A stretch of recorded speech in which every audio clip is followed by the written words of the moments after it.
우리 암송구절은 2절 말씀 다시 한번 우리가 읽도록 하겠습니다. 시작. 아무도 비방하지 말며 다투지 말며 관용하며 범사의 온유함을 모든 사람에게 나타낼 것을 기억하게 하라. 네, 감사합니다. 여러분 우리의 신앙이 뭐라고 표현하면 좋을지 모르겠는데 우리가 신앙생활 한다는 것은 우리가 거듭나는 생활입니다. 거듭나지 않고 신앙생활을 한다는 것은 율법적인 삶을 살 수밖에 없고 교회에 있다 하더라도 율법적으로 매여 있는 삶을 살게 되는 겁니다. 그래서 born again 한다 하는 것은 무엇을 말하는가? 결국은 born again이라는 것은 before and after가 확실한 삶입니다. 그렇죠? 주 예수 그리스도를 영접하고 주 예수 그리스도 안에서 우리의 삶이 변화되는 그 역사, 주 은혜의 성령께서 우리에게 오심으로 말미암아 그 은혜의 성령이 우리의 심령을 변하게 함으로 말미암아 과거와 현재의 삶이 완전히 달라지는 삶을 born again 한다, 그렇게 표현합니다. 그러니까 여기가 참 우리가 중요해요. 여기서 우리가 분명히 born again에 대한 얘기를 조금 더 하면서 우리 오늘 말씀 보겠는데, born again 한다는 것은 과연 무엇을 말할까? 쉽게 생각하는 사람들은 그래요. 성령으로 말미암지 않고는 예수를 주라 시인할 자가 없느니라 하는 그 사도 바울의 그 말씀을 붙잡고 예수를 주라 시인하면 born again 하는 것이다, 이렇게 표현하는 사람들이 많이 목사님들도 계십니다. 그게 뭐 틀린 말은 아닙니다. 그 맞는 말이죠. 근데 born again이라는 것은 히브리서 10장 24절에 보면은 분명하게 22절에 말씀하는 게 뭐냐면 성령의 능력으로 말미암아 우리가 구원의 확신, assurance라는 말을 씁니다. 구원의 확신이 우리에게 확실히 있는 것을 born again 한다고 그럽니다. 근데 그러다 보니까 거기서 뭐는 얘기냐면 이 두 가지를 꼭 우리가 기억하고 넘어가야 될, 짚고 넘어가야 될 겁니다. 이거는요. 뭐냐면 반드시 우리에게 필요한 것은 initial faith가 필요합니다. initial faith라고 제가 표현한 것은 성령으로 말미암아 예수를 주라 시인하는 행위, 그리고 그 행위는 우리의 마음 가운데 마음으로 믿고 그것을 우리의 심령 가운데 하는 것. 그래서 예를 들어서 세례를 받을 때나 또는 예수를 영접하실 분 손 드십시오 하거나 그런 행위를 하거나 어떤 행위들 간에 그것은 initial faith입니다. 내가 주로 시인하고자 하는 그 마음이 있어야만 합니다. 그것이 없으면은 그 거듭남으로 들어가는 그 엔트런스에 들어가지를 못합니다. 엔트런스에. 근데 거기서 또 조금 다른 게 뭐냐면 내가 입으로 그리스도를 주로 시인하는 그 행위가 있음으로 말미암아 어느 순간에, 근데 내 삶이 변하지 않고 옛날하고 똑같아. 전혀 변하지 않아. 똑같으면서 그냥 뭐 예수 영접하고 다 구원 받았어요 하고 생각하는데 삶은 전혀 변하지 않는 삶을 사는 그런 사람들이 오늘 디도서에 나오는 그레데에 남겨진 사람들입니다. 그레데 교회에 있던 사람들입니다. 그러니까 거듭났다는 사람들이 삶이 이렇게 변화가 안 되는 삶을 산다는 것은 이건 좀 뭔가가 문제가 있는 거 아니냐. Before and after가 다르지를 않은 사람. 그래서 교회가 욕먹고 예수 믿는 사람들이 욕먹는 이유가 거기 있잖아요. 그러니까 그 initial faith에서 죄송합니다. 아직까지 완전치가 못해가지고 죄송합니다.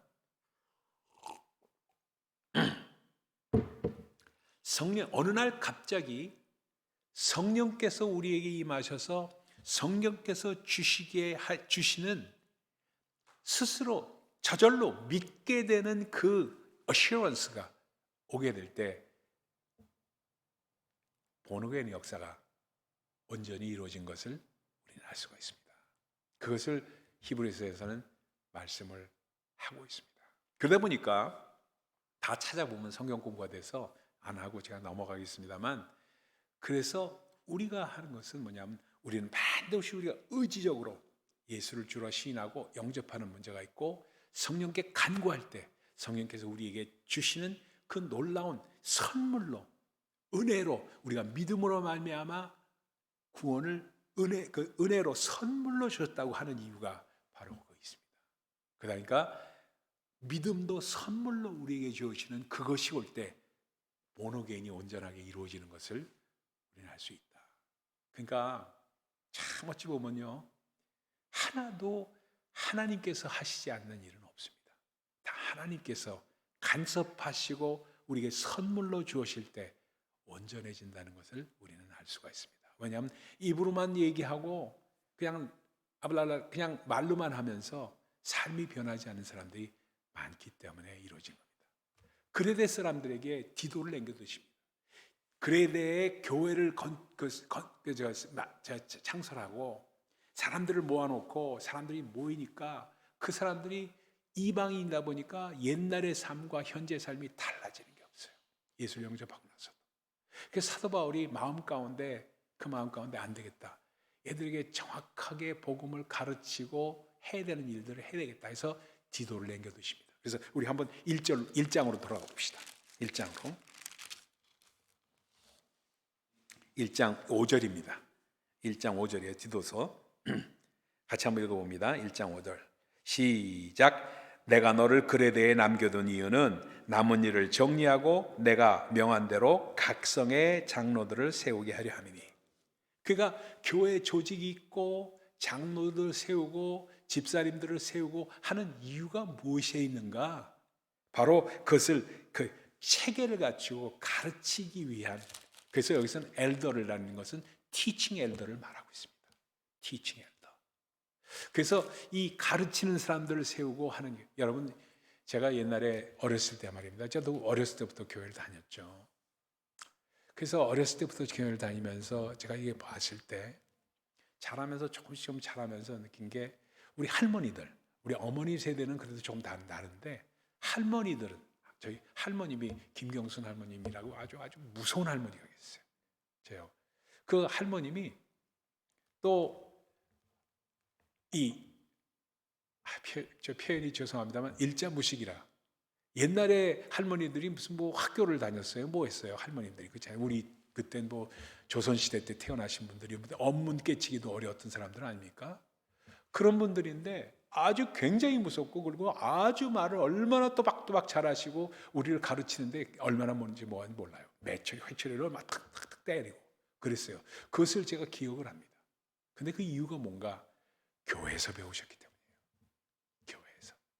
그러니까 그 당시에 선교사님들이 오셔서 교회를 세우고 장로들을 세우고 한 것이 그레데에 남겨진 이유로 뭐냐면 그 사람들에게 언문을 깨치게 하고, 언문도 이 한글도 말입니다. 교회에서 배웠어요. 언문도 교회에서 깨우치게 하고 윤리적인 것들 가르치고 성경대로 가르치고 이것도 가르치고 저것도 해서 세우셔서, 그러니까 그 언문 깨친 다음에 우리 할머님이 쓰신 대학 노트 같은 거 있잖아요. 노트. 이 8권이나요. 8권이나. 그 어렸을 때 제가 본 게 그게 깨알같이 써가지고 그 성경 공부하신 것들이 그대로 남아있던 유산으로 남겼던 것이 있어요. 지금 어디 가는지 모르지만 그럴 정도로 그 교회 역할이 컸었던 것을 우리는 우리 그 할머니 세대, 그 이전의 세대들에게 느낀다 이런 얘기입니다. 그와 똑같은 것이 그레데 교회에서 일어났던 것을 볼 수가 있습니다. 그러다 보니까 하나님의 관점에서 볼 때 이런 얘기입니다. 비근한 예를 한번 들어볼게요. 이래요. 어느 나라에 왕이 있었는데 아들이 태어났으니까 왕자 아니에요. 왕자가 태어나는데 애가 3살 때 이 애가 납치가 돼버렸어. 킷냅이 돼버렸어요. 유괴가 돼버린 거예요. 유괴라고 그러죠. 말을 쓰죠. 유괴가 돼가지고 애를 잊어버리니까 왕이 이게 뭐 난리가 나죠. 전국을 다 뒤졌는데 애가 안 나타나는 거예요. 애가. 그러면서 평생도록 그게 짐이 돼가지고 계속 애를 찾는데 그 애를 찾은 게 몇 살 때냐면 애가 14살이 됐을 때였습니다. 11년이 지난 후에요.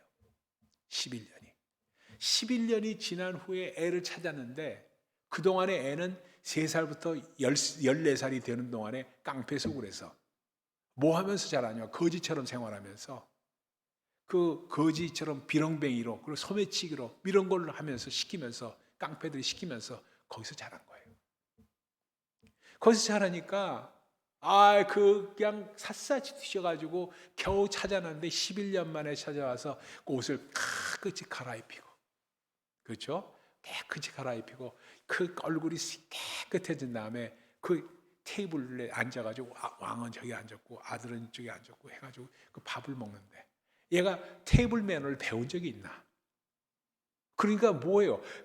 빵이고 고기고 있는데 전부 손으로 집어먹은 거라. 그러니까 아버지가 볼 때, 왕인 아버지가 볼 때 그 아이가 얼마나 측은했겠습니까? 그러니까 일일이 와서 왕이 하나 둘 고기는 이렇게 잡고, 얘야 칼은 이렇게 잡고, 나이프는 이렇게 잡고, 고기 썰 때는 이렇게 해야 된다. 뭐 할 때는 빵은 뭐로 집고, 뭐를 하고, 버터를 칠할 때는 이렇게 하고, 이걸 전부 하나하나 알려준 거예요.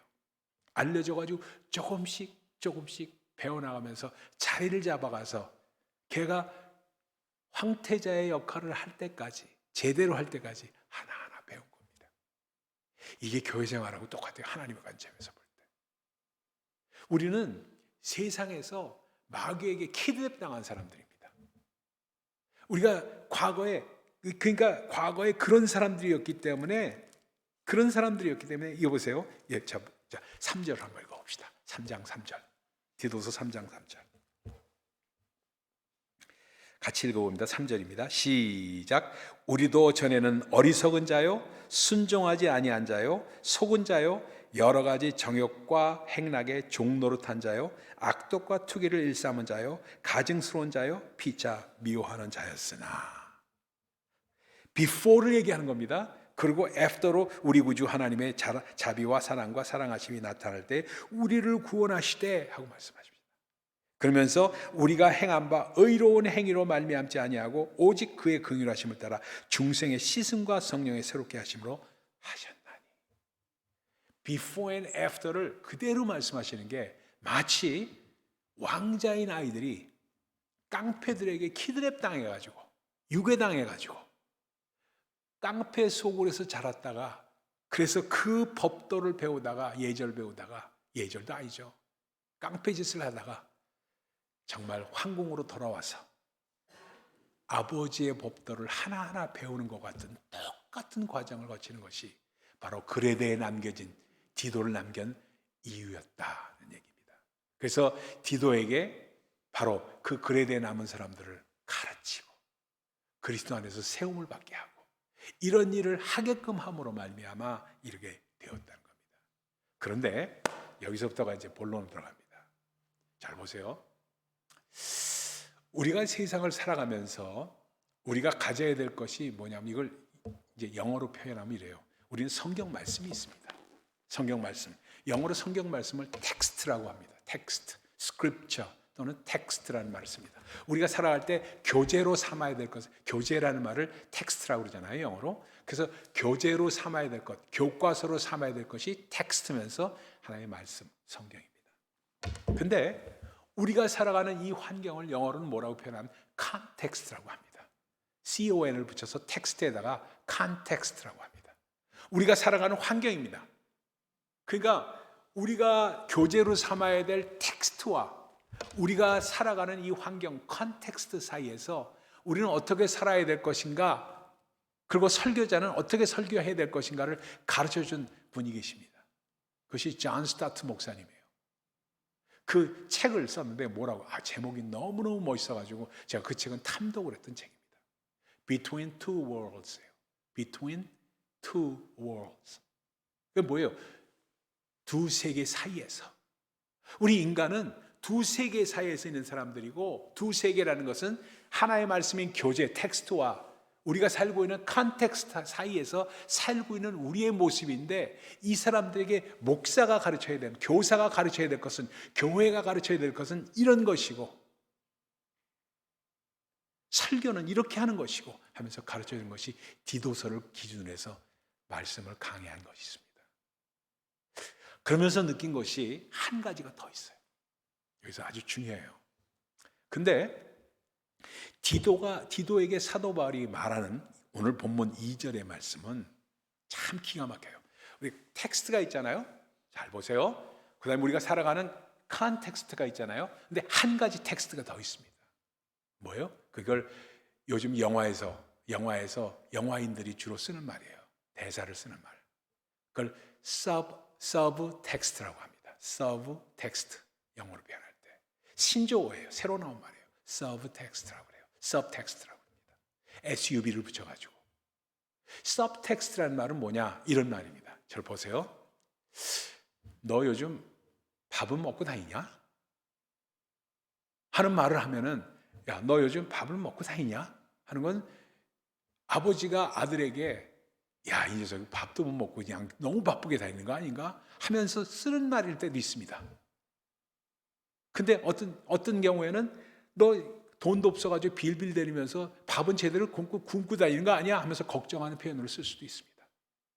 또 어떤 표현으로는 너 이 자식 너 정말 제대로 사는 거야? 밥은 제대로 먹고 뭐 저기 하는 거야? 뭐 하는 거야 도대체? 이런 표현으로 쓰는 게 있습니다. 이 마음 자세에서 나오는 것, 내면에서 나오는 것으로 따라서 그 어감이 다르고 어휘가 달라지는 것, 그걸 서브텍스트라고 말합니다. 서브텍스트. 그러니까 그 저자의 의도를 따라서 그 말 대사를 하는 표현을 달리하라 하고 가르치는 것을 영화의 기법으로 서브텍스트라고 말합니다. 근데 그것을 똑같은 것이 서브텍스트가 그걸 다른 말로 우리에게 적용하면 내면이라고 말합니다. 우리가 우리 자신을 가르치는 것을 사도 바울이 가르칠 때 텍스트가 있고 너는 텍스트대로 가르치는데 우리가 살아가는 그 사람들의 그레드에 남아있는 사람들이 살아있는 환경은 이런 환경이야. 그들은 서로 욕하고 다툼과 시기가 질투가 많은데 그들의 내면을 가르치는데 서브텍스트를 가르칠 때 어떻게 가르치냐 하는 게 오늘 본문 2절의 말씀입니다. 다시 한번 읽어봅시다. 2절입니다. 같이 읽습니다. 시작. 아무도 비방하지 말며 다투지 말며 관용하며 범사의 온유함을 모든 사람에게 나타낼 것을 기억하게 하라. 아무도 비방하지 말게 하라.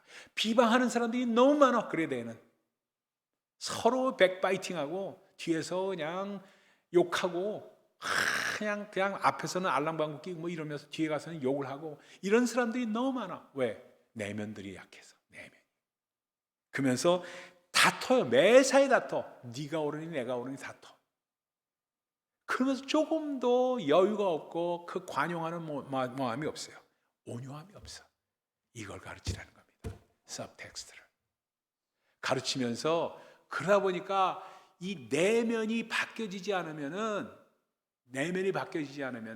도저히 안 되니까 그것을 하기 위해서 성령께서 그들에게 은혜의 성령을 주셨는데 그 사람들이 은혜의 성령을 받고 바뀐다는, 변화해야 된다는 것이 과연 뭔지를 제대로 알지 못하는 사람들이야. 그럴 때는 어떻게 해요? 율법적인 가르침이 있어야만 합니다. 내면에 대한 가르침이 있어야만 해요. 예수 믿고 제대로 된다는 것은 이런 것이라는 것을 모델로 보여주면서 그러면서 2장 15절에 말합니다. 2장 15절로 가보세요. 기가 막혀요. 15절 같이 한번 읽어봅니다. 시작. 너는 이것을 말하고 권면하며 모든 권위로 책망하여 누구에게선지 업신여김을 받지 말라. 그래서 네 자신이 행위 자체를 올바르게 하고 신중하게 하고 그리고 권위를 세워서 책망할 때도 아주 매섭게 하고 권면할 때는 온전하게 함으로 업신여김이 없도록 하는 것이 중요하다. 내면을 강건케 하라는 겁니다. 여러분 오늘 제가 이 말씀을 드리는 거 이게 너무나 빤한 말씀이에요. 그런데 이 빤한 말씀 가운데 깊이 있게 사도 바울이 왜 이런 말씀을 너무 뻔한 말씀을 하셨을까 하는 것을 깊이 있게 묵상하면서 우리가 알아야 되기 때문에 이 말씀을 드린 겁니다. 여러분 마지막으로 이 말씀드리고 오늘 말씀 마칠게요. 우리가 신앙생활하면서 거듭난다는 것은 우리가 변화해야 되는 겁니다. Before and after가 바뀌지 않으면 온전히 거듭났다고 얘기하기가 어려워요. 그래서 우리가 성령의 능력을 구하고 간절히 구하고 은혜의 성령으로 은혜로 살라고 하는 그 마음들이 있는 것 우리가 너무 잘 압니다. 잘 알지만 불뚝불뚝 우리의 내면 가운데 있는 이런 것들이 치유받지 않아서 그대로 나올 때가 있어요. 그럴 때 그것들을 율법적인 가르침과 그리고 성령의 능력이 합해질 때 우리 가운데 온전히 우리가 이니셜 페이스 하는 것과 성령의 능력이 함께 오는 것으로 온전해지는 것과 똑같이 우리 삶이 온전해진다는 것을 꼭 기억하십시다. 그래서 텍스트와 컨텍스트 사이에 우리 자신을 변화시키는 것은 서브텍스트이다. 이 서브텍스트를 온전하게 율법적으로 다스리고 성령의 능력을 구할 때 거듭남의 진리가 우리 가운데 임한다는 사실을 꼭 기억하면서 감사하면서 우리 내면이 더욱더 건강해지는 우리 모두가 되시기를 예수 그리스도의 이름으로 축원드립니다. 기도하겠습니다.